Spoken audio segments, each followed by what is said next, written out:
Kwanza nataka nikuonyeshe vitu ambavyo ni vya muhimu sana kuwa navyo pale unapoanza kufanyaje? Kupamba. Zote kupamba. Kwanza kabisa kuna turning table. Inaitwa turning table. Yaani ukiwa unapamba, hii hapa lazima lazima. Sio yali, lazima. Lazima unayo turning table, wanauza kwenye 10,000, 15,000. Zipo za 25,000. Turning table kazi yake, yaani utakuwa unaweka keki yako hapa, yaani inasaidia inazunguka. Kwa hiyo inakuwa rahisi kwako wewe kupamba keki yako. Turning table muhimu mno. Then kuna hii hapa inaitwa base. Kitako cha keki. Yaani keki inakaa hapa juu yake. Hii hapa lazima. Then kuna rangi. Rangi zipo za aina nyingi. Kuna aina hii hapa, kuna aina hii, yaani muundo sawa rangi. Kuna rangi pia za hivi. Mbali tu iwe rangi. Hata zile za unga, zile unaziweka kwenye ice cream sijui, zile pia ni sawa. Mbali tu iwe rangi. Haya, kuna huyu mwamba. Huyu mwamba, hii hapa inaitwa spatula. Hii hapa ni muhimu kwa sababu inatumika kwenye kuchotea butter cream yako na kupaka kwenye keki. Kwa hiyo hapa muhimu sana kuwa nao. Zipo za aina mbili. Kuna hii hapa imenyooka, kuna nyingine yaani hapa imebonyea. Kwa hiyo ukiwa na moja kati ya hizo mbili ni sawa. Then kuna hii hapa. Hii hapa inaitwa spatula au mwiko. Hii ni muhimu sana hata kwenye upishi wa keki. Yaani inakomba sana vizuri. Yaani inakomba hata kwenye kuchanganyia vitu inarahisisha. Halafu kuna hizi wanaita vitana.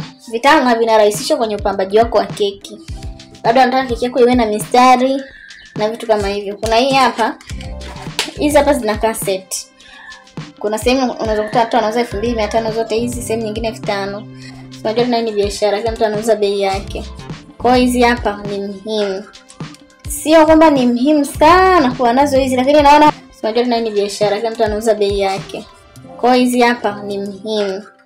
Sio kwamba ni muhimu sana kuwa nazo hizi, lakini naona kama vile hizi hapa ndo nzuri kwa kuanzia. Yaani kwa kuanzia ndo nzuri hizi. Lakini pia kama una hela nyingi au umepata hela, unaweza kununua hata hivi hapa vitana. Yaani vitana vipo vya aina nyingi. Kuna hichi hapa, kuna hichi. Yaani vipo vya aina nyingi. Unaweza kuamua kuanza na kimoja au viwili kulingana na hela ulionao, lakini vya muhimu kuanza navyo ni hivi. Alafu kuna kata. Hii kata ya majina hii. Unaona kabisa hii ni K. Hii ni E. Hii ni kata ya majina. Kata za majina pia zipo za aina nyingi. Mimi nayo ya hivi, lakini unaweza kuwa nayo yote ile, yani inakurahisishia kazi kwenye kuandika bila kata zako na kata yako fresh. Halafu kuna hii inaitwa scraper. Scraper inatumika kwenye kunyoosha keki yako. Yaani keki yako lazima tu utainyoosha. Utainyoosha ili butter cream yako utainyoosha keki inyooke. Kwa hiyo ili keki inyooke inahitajika scraper. Scraper pia zipo za aina nyingi sana. Kwa hiyo unaweza kuchagua scraper yoyote ile ambayo wewe unaimudu kibei kwa wakati huo. Haya. Kuna hii pia hii. Unaiona? Imekaa kama msumeno hii. Hii inaitwa trimming knife. Trimming knife. Hii inatumika kwenye kutrim keki, kwenye kukata keki, labda kutoa kama vile umekata keki, huwa tunatumia hii trimming knife. Kama keki labda unaunganisha keki na kama zimepishana, unatumia hii hapa kutrim zile sehemu ambazo zimezidi. Hii hapa inaitwa trimming knife. Yaani ni kali, yaani ni kisu ni kali mno. Yaani ukipitisha tu hivi mkono umeenda. Kwenye kupamba keki lazima pia uwe na kimbo. Lakini pia sio lazima sana kutumia kimbo. Unaweza kutumia tu hata prestige. Hii tunatumia kupigia keki. Lakini kama unataka keki nyeupe lazima tutumie kimbo. Kwa hiyo kimbo huwa ni muhimu. Kuna icing sugar. Icing sugar ndio tunaotumia kwenye kutengeneza butter cream yetu.